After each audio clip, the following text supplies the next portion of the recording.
One of the states that particularly I know that you and at CSIS and AMTI have taken a special interest in during this time is Vietnam, because Vietnam is actually seems to have taken the opportunity to conduct its own island building campaign.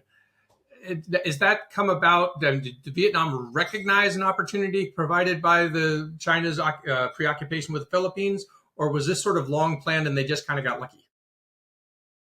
The timing may have been opportunistic, but I mean, Vietnam has always been the most forward-leaning of the Southeast Asian claimants when it comes to physically advancing its claims, physically protecting its claims. Has done far more than the Philippines or anybody else over decades now in defense of its claims.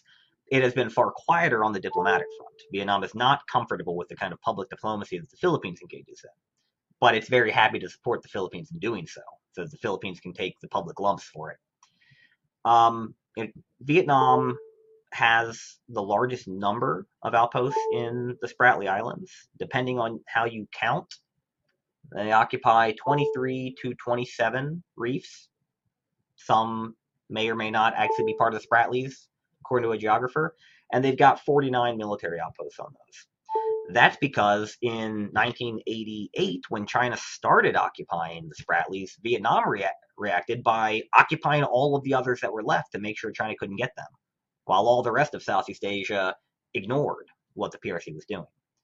Vietnam then, starting in 2012, after Scarborough, began to slowly build up some of its outposts. Mainly what it did in that first phase of island building was it added helipads, it deepened ports, it added solar panels, things to make sure that China could not easily blockade those features and that they could be resupplied by both air and sea. All the things that the Philippines should have been doing in that time that would have avoided some of the difficulty that Manila now finds itself in. And now in this latest burst of island building, which really has kicked into high gear over the last 2 years, we've seen Vietnam quintuple the size of its outposts. Vietnam now has roughly two-thirds as much total land in the Spratlys as China does, which is significant. And what it seems to be using those for mainly is to build out new harbors and potentially at least one airstrip so that it can forward deploy its own Coast Guard, Navy, and aircraft to the Spratlys, just like China has, and patrol the waters it claims. So, I mean, we'll give Vietnam this, and I think it's important.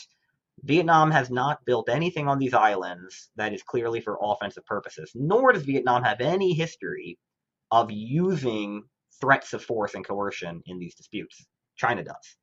Vietnam's construction seems to be defensive in nature. So we have this rusting hulk on Second Thomas Shoal that drives China crazy. On the other hand, we have all these features now being militarized by Vietnam.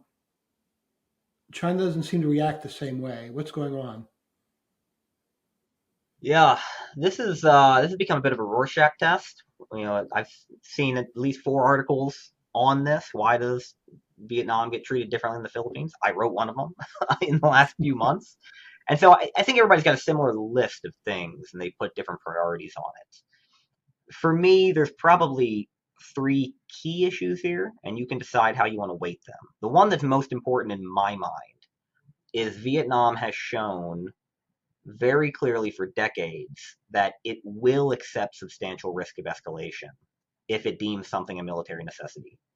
It fought China in 88. It went through a month-long, very dangerous standoff in 2014 over oil and gas drilling. It stood up for its oil and gas drilling again in 2021. China, I think, recognizes that once Vietnam had made the decision to do this island building, no amount of gray zone coercion, driving in their way, using water cannons and dazzlers, none of that was going to work. If you wanted to stop Vietnam, you were going to have to use military force. And Beijing is not prepared to use military force in these disputes. It prefers to use bullying and coercion. It thinks that will eventually work on the Philippines. I think China knows that it won't work on Vietnam.